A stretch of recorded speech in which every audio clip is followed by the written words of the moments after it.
ኢትዮጵያ የሙስሊምም የክርስቲያንም ሀገር ናት። ከዚህ ቀደም የሆነ ተረት ተተርቶ ሊሆን ይችላል። አሁን ግን የሁሉም ሀገር ናት።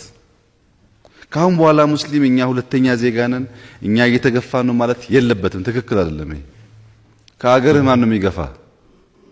ይሄ ንግግር እየተደገመ ሲሄድ እውነት ነው እየሆነ የሚሄደው።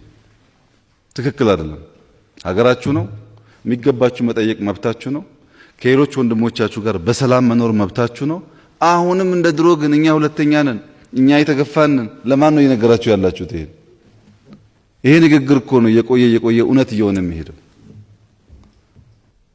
እኔ ሙስሊም ስለሆንኩ ይሄ ጉዳይ በህግ ይገባኛል ብሎ መጠየቅ ይቻላል፣ ችግር የለውም።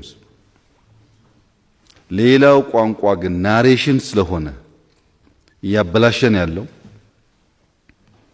በተለይ ወጣቶች ኮንሽስ ብትሆኑ ጥሩ ነው። ከእንግዲህ በኋላ ሁለተኛ ዜጋ የሆነበት ሙስሊም ሁለተኛ ዜጋ የሆነባት ኢትዮጵያ የለችም፣ አትኖርም።